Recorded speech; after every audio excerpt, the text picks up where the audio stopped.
single line of defense is rarely the only thing you want to employ. To find out how to do defense in depth, stay tuned.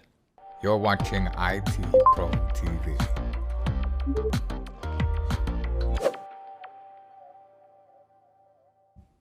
Hello, everyone, and we're continuing on with GSEC, and, well, we're going to be talking about defense in depth. I think we should probably start there because that seems like a loaded term. Daniel, can you tell us what defense in depth actually is? Yeah, let's go ahead and just make sure that we're all on the same page and define what we mean, because we've kind of batted this term around a little bit throughout this series. It's going to be salt and peppered because it's just kind of how we should be doing things anyway. And really what we mean is a layered approach, right? You might use or hear that terminology as well, where we don't have any one point of failure. We have multiple defensive countermeasures or mechanisms, policies, procedures in place so that when an attacker targets us as an organization, well, it's just not one and done, right? Oh, well, they had a firewall up. I bypassed the firewall, and now I have keys to the kingdom. I'm good to go. All right, well, they had a, I don't know, there was an actual guard at the physical site itself, and I was able to talk my way past the guy. He let me in, and now I can waltz and do whatever I want. That's the idea we want to stay away from. So with a layered approach, what we're going to do is not only is there a guard, but there's a gate, and there's guns, and there's dogs, and there's locks, and this, that, and the other. Think continuous hoops that an attacker would have to jump through to make it much more difficult for them to gain access to the area in which they want to gain access to than it would be if there was just one thing to bypass. I love the image of, you see the gatehouse, right? And it's just like a road with the arm that comes down, and there's just tire tracks going around it, right? They bypassed the one thing that you had, and you're like, oh, how did we ever get breached? You only had one thing to stop you. So with defense in depth strategy is going to really make it much more difficult, and it's going to help us. It might make the attacker slip up, make a mistake. And once they do, now we can be onto them and we can get at them a whole lot sooner than we would be after a complete compromise. And now we're just doing incident handling, right? So that is why and what a defense in-depth strategy is. And hopefully that makes sense as we continue on through this episode. Now, Daniel, you've talked about a couple of different scenarios. But Yeah. by the way, I don't know about you, I have two locks on my front door because I don't feel comfortable with just the one, He's a right? smart man. Also my back door, in case any of you are getting ideas. Yep. But there's a couple of different considerations there. What are the key areas that we should consider when trying to employ like a defense in depth strategy? Yeah, great question. And ultimately, there could be more than just this, but I've noticed that generally it boils down to two different areas. You have your digital presence and your physical presence. So those two right there can get you plenty of work for the rest of your life just trying to secure those two things. And for the most part, I think that and just about any organization is going to fall under those two umbrellas for subsequent other things. But so we have a digital presence, right? We have servers, we have workstations, we have mobile devices, things of that nature, that ilk. What is their presence? How are they connected with? What mechanisms are being used? So we want to focus on making sure that we have a defense in depth strategy for our digital systems. And of course, we also have our physical systems, right? The place that you go to every day, or maybe hopefully a secure site, something that you would not want any attacker to have access to. So we got to think of that in those terms as well. Do I just have one site? Do I have satellites? Are they able to compromise the satellite and then get to our main headquarters? What can be done? What kind of presence is there physically? So I need a defense in-depth strategy for that as well.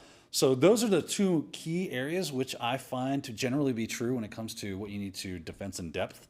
If I can use that as a verb, which I think I can, right? Yeah. So there you go. Hopefully that helps out. Yeah, it does make sense. I always am intrigued by the physical defense for some reason, even though we tend to be technical people. Like, can I shave my beard and talk my way into somewhere? I don't know. I'm a pretty conspicuous guy. But in order to protect against someone who's trying to infiltrate or do something physically, what are some strategies specifically we can employ for physical defense? Yeah, another great question, and really bringing us to the idea of what we're doing here. Strategies are going to be different for each organization, but you're probably going to find a lot of commonalities. I might not, if I don't have a strong web presence, maybe I don't have one at all. I'm not going to need to employ any kind of web strategy for a defense in depth, right? So it's really going to be very much tailored to your environment on what strategy you do. But typically you are going to want to incorporate some sort of physical strategy plus a digital strategy. So let's start with physical. Like what kind of physical defense in depth strategies can we work with? And I'll just rattle off a few. We've already kind of like been touching on this, but let's get more properly involved with that. I like this one, a see something, say something policy. A lot of times it's a great way for attackers to gain access to a physical system is no one says anything when there's some randos walking around the hallways, no badges, no nothing. Maybe they're dressed appropriately, but no one knows who they are. So Justin, let me just throw this to you. If you saw somebody you didn't know walking around the engineering area, what would you do? So oddly enough, this has happened a couple of times, and I've been like, who's that? Yeah. Who's that? And so I go, hey, is that person supposed to be here? Mainly, like if they're in the common areas, Right. that's one thing, but now you're in our office areas. You definitely, if nothing else, then just go, hey, everybody knows that person's there, right? Maybe I don't necessarily confront them, but other individuals should be aware of it. That's exactly right. He says something to somebody. He goes and says, hey, who the heck is that? I don't know who they are. And they're in an area that normally I wouldn't see strangers. So just being situationally aware of our surroundings can be a very good help, and getting past any kind of social anxiety of questioning who that person might be. They might have a legitimate reason to be there, and that's awesome. But if no one says anything, you're leaving yourself open, right? So there's that. Going along with that, require badges, some sort of identification, authorization. Even if you're a visitor, here's a visitor's badge. Can those things be cloned? They sure can. But defense in depth, that's another thing they have to do. Instead of just being able to walk in and be a stranger, now they got to be a stranger with a badge. And if you don't have a badge, now you're really suspect. So you see how we're layering that defense, making it much more difficult for the attacker to infiltrate our area, right? As far as physical area. Secure areas should be secure. That seems redundant and stupid, but you'd be surprised at how many people don't understand what that concept actually means. So I was listening to, I believe it was Darknet Diaries, and they were talking about doing red teaming and gaining access to a physical system. And they came to the server closet and they're like, yes, all we have to do is bypass this mega lock that they put on the thing. They spent tons of money on the lock and the door and the whole mechanism. There was no way they were getting around this. And they looked up and they saw that it was a drop ceiling and thought, it couldn't be that easy, could it? And it's exactly what it was. They were able to hoist, the other one was, there was two of them. One was hoisting the other one, went over the drop ceiling, unlocked the door, and they were in.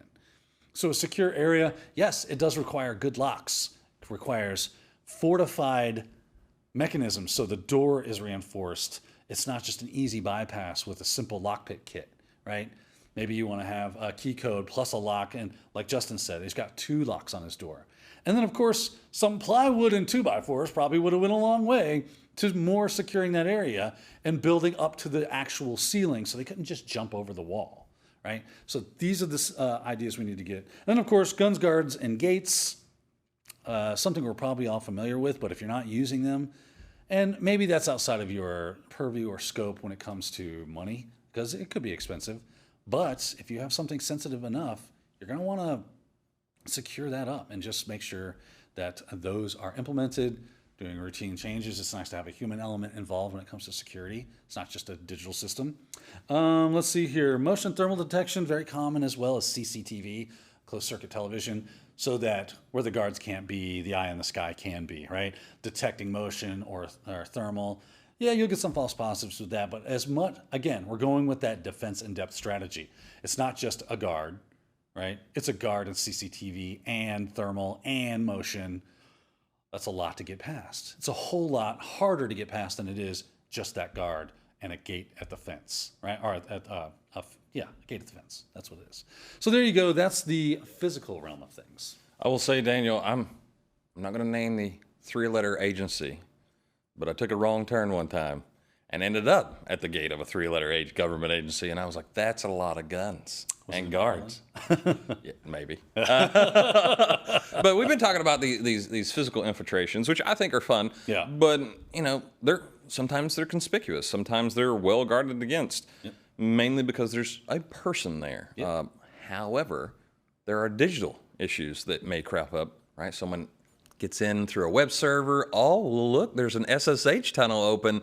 How do we protect against those? That's right. We have to have an effective strategy for our digital systems as well, as we kind of been harping on. I just want to make sure that we nail these things. So talking about web, you've got that most people have like a robots.txt file, right? This is just a simple way. Maybe you have a web presence. You probably do. You probably have a robots.txt file to go along with that.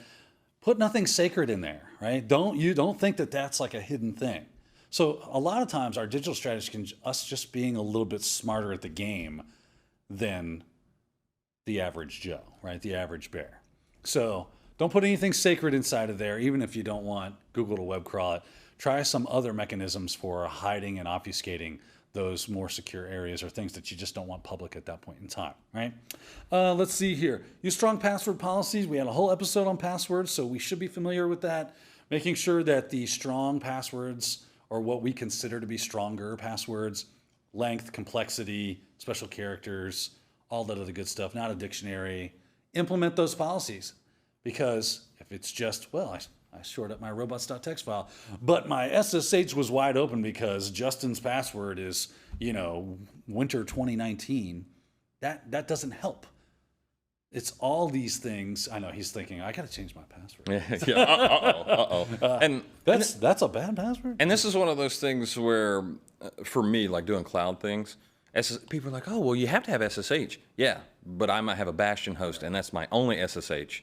So there's other things you can do in addition to the strong passwords. This is where you're coming in. This is the only place you're coming in, and I'm watching. I'm watching you very much so. So there's things that you can continue to layer on top of just employing passwords, very strong or stronger passwords. Yeah. Let me rephrase. And I think we did mention this and allude to this, that this is going to be different for each organization, for each environment, based off of how that environment looks. So don't think these are the steps that you take. These are steps you can take to layer the defense for your system. Let's keep moving though. With passwords still, MFA, use it if you can. Definitely employ that. Use things like fail to ban. When it comes to those authentication mechanisms that use things like passwords, those can really help make it much more difficult. Let's see here. Change defaults. Change defaults. Justin, change defaults. I don't know if you knew that. Please change defaults. Change mainly, the defaults. mainly we've talked about this before, because a lot of times defaults are insecure defaults. Correct. Purposefully. Yeah, purposefully. They want you to get into the system. Yeah, to get things going. The unfortunate part is that means I have to opt into a secure manner, which means I need to change those defaults. Defaults are typically bad. So what should you do? Change them. Change defaults. Yep.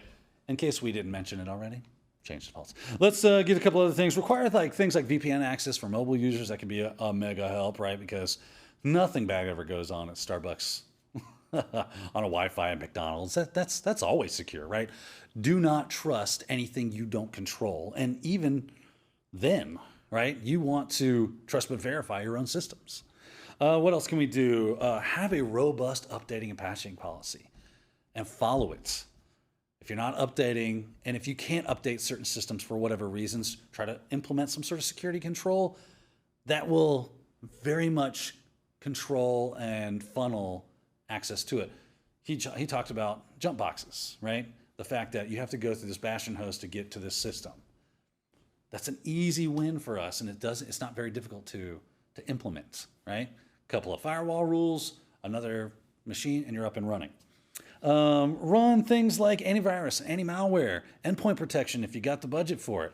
Full on, right? Because then you get centralized management, reporting, all the other great stuff that comes along with that. Even some HIDS and HIPS, most of them have that kind of thing as well, right? It's a full encompass system. But at the very least, run something like anti-malware so that someone doesn't just drop malware on it. Use principle of least privilege. If I don't need access to it, don't give me access to it. That's a simple idea, and yet is extremely effective at a defense strategy. Use parameterized statements. I think don't know if we've covered that yet. I remember we kind of shoot these things out of order from time to time. So, but it's a great way. So if you're using a web presence that is going to take in user data, right? We don't trust the user. Not because we think that Bob out there is malicious, but it might not be Bob. Yeah, we know Bob. Bob's not the only one with access to this system. And somebody nefarious could be poking and prodding at it. So using things like parameterized statements to make sure that that gets sanitized correctly is a great way to go. Justin, like I said, this isn't an exhaustive list. It's just some things you can do, but that should give you a good starting spot when it comes to a defense in depth strategy. And now you understand why we do it and in the avenues in which you might see it. And Daniel, I just have to say, one of the pushbacks that I've seen in organizations, I've worked there or talked to other people, is some of these things seem cumbersome. They seem,